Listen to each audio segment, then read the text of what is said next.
பாருங்க எவ்வளோ கீரை ஆட் பண்ணியிருக்கேன்ட்டு.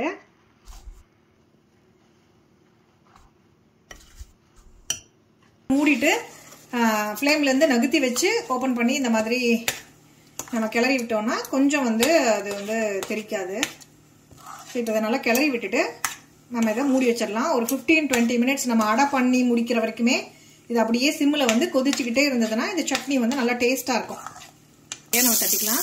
இங்கே பாருங்கள், இந்த கப்பில் வந்து தண்ணி வச்சுருக்கேன். இந்த தண்ணிக்குள்ளே கை விட்டு ஸோ ஒரு சிலர் வந்து என்ன பண்ணுவாங்கன்னா வாழை இலையில வந்து இது வந்து சுடாது ஆக்சுவலாக.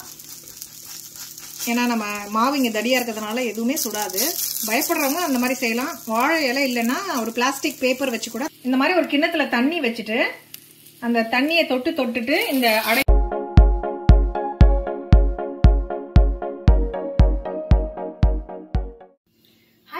எல்லாருக்கும் வணக்கம். இன்னைக்கு ராகி மாவையும் முருங்கைக்கீரையும் வச்சு ராகி முருங்கைக்கீரை அடை, சூப்பர் ஹெல்த்தியான டிஷ். இது எப்படி பண்றதுன்னு வாங்க பார்க்கலாம். இந்த ராகி முருங்கைக்கீரை அடைக்கு ஃபர்ஸ்ட் வந்துட்டு நம்ம ராகி மாவு வந்து ஒரு 3 கப் எடுத்துக்கலாம்.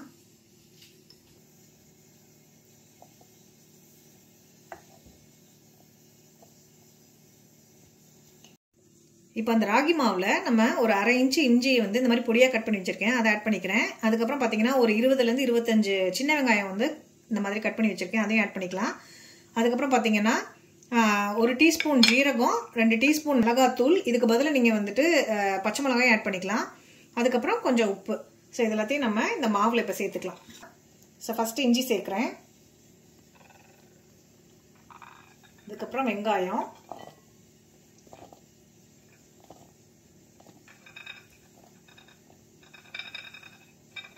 ஜீரகத்தை ஆட் பண்ணிக்கலாம். அப்புறம் மிளகாத்தூள். குழந்தைங்க சாப்பிட்றதுனால இதில் வந்து நான் மிளகாத்தூள் ஆட் பண்ணியிருக்கேன். பெரியவங்க சாப்பிட்றதா இருந்தால் நம்ம பச்சை மிளகாயை குட்டி குட்டியாக கட் பண்ணிவிட்டு ஆட் பண்ணிக்கலாம். இப்போ கொஞ்சம் உப்பு ஆட் பண்ணிக்கிறேன். இப்போது அதோட நம்ம முருங்கைக்கீரை வந்து ஆட் பண்ணிக்கலாம். ஸோ முருங்கைக்கீரை வந்து அளவெல்லாம் கிடையாது, உங்ககிட்ட எவ்வளோ இருந்தாலும் நீங்கள் ஆட் பண்ணிக்கலாம். ஸோ எங்கிட்ட இன்னைக்கு இவ்வளோ தான் இருக்குது, நான் அதனால் ஆட் பண்ணுறேன். முருங்கைக்கீரை இல்லைனாலும் ஸோ வேறு ஏதாவது கீரை இருந்தால் நீங்கள் அதுக்கு பதிலாக சப்ஸ்டியூட் பண்ணிக்கலாம். அலசி இந்த மாதிரி வடிகட்டி வச்சுருக்கேன். இப்போ இதை இந்த மாவோட ஆட் பண்ணிக்கலாம்.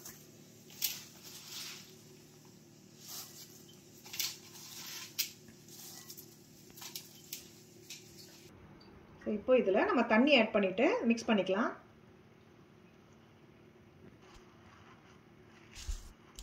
பாருங்கள் எவ்வளோ கீரை ஆட் பண்ணியிருக்கேன்ட்டு. ரொம்ப நல்லது உடம்புக்கு. ஸோ இப்போது இன்னொரு டம்ளர் தண்ணியும் ஆட் பண்ணிக்கிறேன்.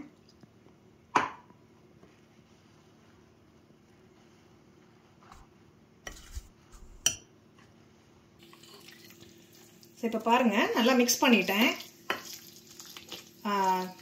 ஸோ கீரையும் மாவும் வந்து கரெக்டாக இருக்குது, கொஞ்சம் ஈக்குவல் அமௌண்ட்டாக தான் இருக்குது. ஸோ கொஞ்சம் வேணால் நம்ம கம்மி பண்ணிக்கலாம். ஸோ இது ஓகே தான். ஸோ இப்படி தான் வந்து எங்கள் அம்மா வந்து எனக்கு எப்போவும் செஞ்சு கொடுப்பாங்க. இதில் வந்து நான் கீரை வந்து பச்சையாக போட்டிருக்கேன். சில பேர் வந்து வேக வச்சு போடுவாங்க. ஸோ ஆக்சுவலாக பச்சையாக போட்டாலுமே நல்லாயிருக்கும். ஸோ நாங்கள் வந்து இப்படி தான் நாங்கள் போடுவோம். நம்ம தோசைக்கல்ல வேக வைக்கும்போது அது வெந்துடும். ஸோ ஒன்றும் ப்ராப்ளம் இருக்காது. இப்போது இதை வந்து நம்ம மாவு கலந்தாச்சு. அடக்கிங்கிறதுனால நான் வந்து இந்த மாதிரி கரெக்டாக கலந்துருக்கேன். ஸோ இதை நம்ம வந்து தோசைக்கல்ல எப்படி ஊற்றுறதுன்னு பார்க்கலாம். ஸோ இது வந்து இருக்கட்டும், அதுக்குள்ளே நம்ம சட்னி அரைச்சிக்கலாம். ஆக்சுவலாக இது சும்மாவே சாப்பிட்லாம், ஆனால் வந்து நம்ம சட்னி இன்னைக்கு அரைக்க போகிறோம். ஸோ சட்னிக்கு பாருங்கள் எல்லாம் எடுத்து வச்சுருக்கேன். இது வந்து பச்சையாக அரைச்சி நம்ம தாளிக்க போகிறோம். ஸோ ரொம்ப ஈஸி இந்த சட்னி, ஜஸ்ட் 5 மினிட்ஸில் செஞ்சிடலாம். 2 வெங்காயம் எடுத்து வச்சுருக்கேன் அதுக்கப்புறம் 3 தக்காளி, கொஞ்சம் புளி, 6-7 வரமிளகா உங்கள் காரத்துக்கு தகுந்த மாதிரி எடுத்துக்கோங்க. அதுக்கப்புறம் உப்பு, தேங்காய், 2 பல்லு பூண்டு, அதுக்கப்புறம் கொஞ்சம் பொட்டுக்கடலை. ஸோ இதுதான் வந்து இந்த சட்னிக்கு வந்து தேவையான பொருள். இந்த சட்னியை வந்து நாங்கள் ரோசாப்பூ சட்னி அப்படின்னு சொல்லுவோம். தக்காளி சட்னி நாங்கள் வந்து அந்த மாதிரி சொல்லுவோம். இதை வந்து நான் பச்சையை அரைச்சிட்டு வந்து உங்களுக்கு காமிக்கிறேன். இப்போ பாருங்கள் அரைச்சி எடுத்துகிட்டு வந்துட்டேன். ஸோ நல்லா இந்த மாதிரி நைஸாக அரைச்சாச்சு. இதை வந்து நம்ம தாளிச்சிக்கலாம். இப்போது தாளிச்சிட்டு கொதிக்க விடணும். ஸோ பேன் காஞ்சிடுச்சு. இப்போ வந்து நம்ம கொஞ்சம் ஆயில் சேர்த்துக்கலாம். கொஞ்சம் நல்லாவே ஆயில் சேர்த்தணும் இந்த சட்னிக்கு, அதனால் கொஞ்சம் நிறையா சேர்த்திருக்கேன். ஸோ இப்போ இதில் கொஞ்சம் கடுகு நல்லா பொரிஞ்சதுக்கப்புறமா உளுத்தம்பருப்பு கொஞ்சம் ஆட் பண்ணிக்கலாம். அப்புறமா ஒரு காஞ்ச மிளகாய் கிள்ளி போட்டுக்கலாம். அதுக்கப்புறம் கருவேப்பிலை ஆட் பண்ணிக்கலாம். அப்புறம் இப்போ சட்னி ஊற்ற போகிறோம். கையில் வந்து ஒரு மூடி எடுத்து ரெடியாக வச்சுக்கோங்க. இந்த மாதிரி நம்ம சட்னி ஊற்றினோடனே மூடிடணும். பாருங்க, ஊற்ற போகிறேன்.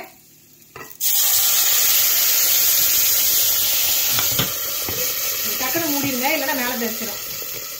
இப்போ பாருங்க, நம்ம ஊற்றும் போது அப்படிதான் இருக்கும். எண்ணெய் நல்லா காஞ்சிருந்ததுனால அப்படி தெரிக்கும். டக்குன்னு மூடிட்டு ஃப்ளேம்லேருந்து நகர்த்தி வச்சு ஓப்பன் பண்ணி இந்த மாதிரி நம்ம கிளறி விட்டோம்னா கொஞ்சம் வந்து அது வந்து தெரிக்காது.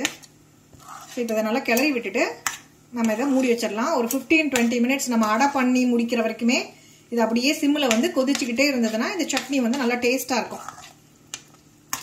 ஸோ இந்த ஸ்டேஜில் இப்போ நம்ம தண்ணி கொஞ்சம் ஆட் பண்ணியிருக்கோம். தண்ணி ஆட் பண்ணியிருக்கிறதுனால உப்பு செக் பண்ணிவிட்டு க்ளோஸ் பண்ணி வச்சிடலாம். இப்போ உப்பு கொஞ்சம் எனக்கு பத்தலை, அதனால நான் கொஞ்சம் ஆட் பண்ணிக்கிறேன்.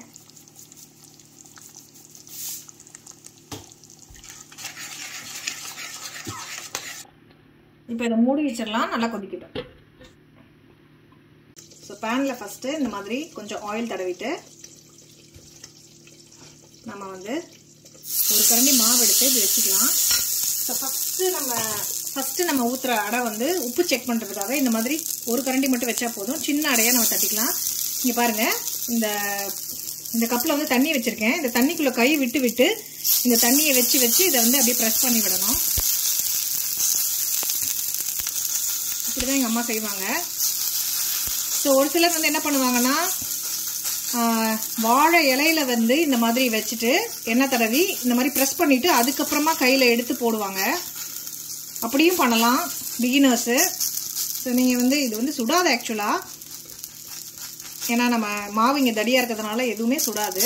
பயப்படுறவங்க அந்த மாதிரி செய்யலாம். வாழை இலை இல்லைன்னா ஒரு பிளாஸ்டிக் பேப்பர் வச்சு கூட அந்த மாதிரி பண்ணலாம். இல்லை, மெயின் வந்து என்னென்னா அந்த தண்ணியை தொட்டுட்டு பண்ணுவாங்க, அவ்வளோதான். ஸோ இப்போ கொஞ்சம் ஆயில் ஊற்றி முடிச்சிடலாம்.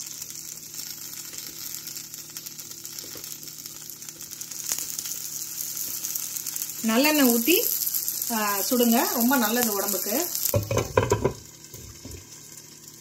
இந்த அடையில் வந்து சொல்ல மறந்துட்டேன், தேங்காய் இருந்துச்சுன்னா அதை பல்லாக கீறி போட்டு செஞ்சிங்கனாலும் இன்னும் டேஸ்ட்டாக இருக்கும். இப்போ நம்மளோட சட்னி எப்படி இருக்குன்னு பார்த்துடலாம், இல்லைன்னா அடி பிடிச்சிடும். லைட்டாக வந்து கொதிச்சிட்ருக்கு, பச்சை வாசம்லாம் நல்லா போகணும். ஸோ நம்ம அப்படியே சிம்மில் வச்சுட்டோம்னா போதும், அது பாட்டுக்கு நல்லா வந்துட்டு சுண்டி வந்துடும். கலரும் வந்து கொஞ்சம் நல்லா ரெட் கலராக வந்து சேஞ்ச் ஆகும். ஸோ அதிலே நம்ம தெரிஞ்சுக்கலாம், எண்ணெய் வந்து மேலே பிரிஞ்சு வரும். ஸோ அது வரைக்கும் நல்லா கொதிக்கிட்டோம். நம்ம ஊற்றின எண்ணெயெல்லாம் மேலே அப்படியே பிரிஞ்சு வரும். இப்போ க்ளோஸ் பண்ணி வச்சிடலாம் திரும்ப. இப்போ அடை எப்படி இருக்குன்னு பார்க்கலாம். ஒன் சைடு வந்து வெந்திருக்கு, நெக்ஸ்ட் சைடு திருப்பி போட்டுடலாம்.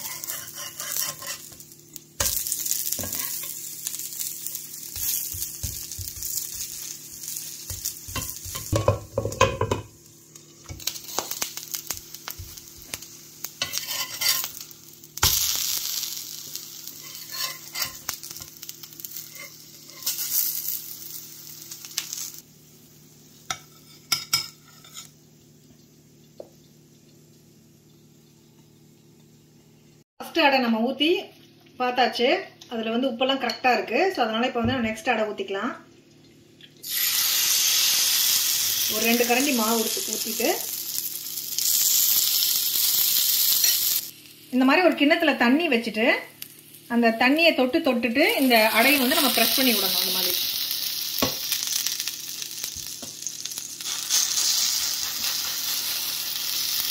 ரொம்ப வந்துட்டு மெல்லிசா பண்ண வேண்டாம், அடைங்கிறதுனால கொஞ்சம் திக்கா இருந்தால் தான் நல்லாயிருக்கும். இப்போ வந்து கொஞ்சம் ஆயில் சேர்த்துக்கலாம்.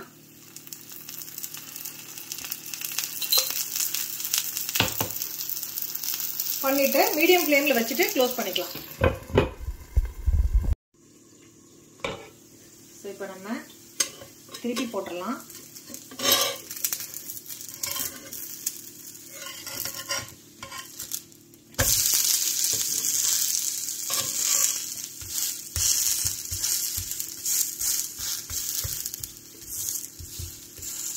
நல்லா கொஞ்சம் மீடியம் ஃப்ளேமில் வச்சு வேக விட்டால் தான் கீரை வந்து வேகும்.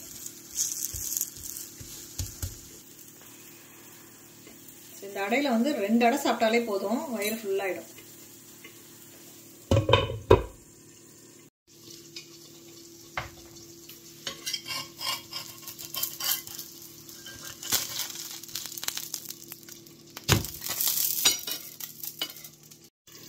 இப்போ நம்ம சட்னி எப்படி இருக்குன்னு பார்த்துடலாம். பாருங்க, சட்னி ரெடி ஆயிடுச்சு.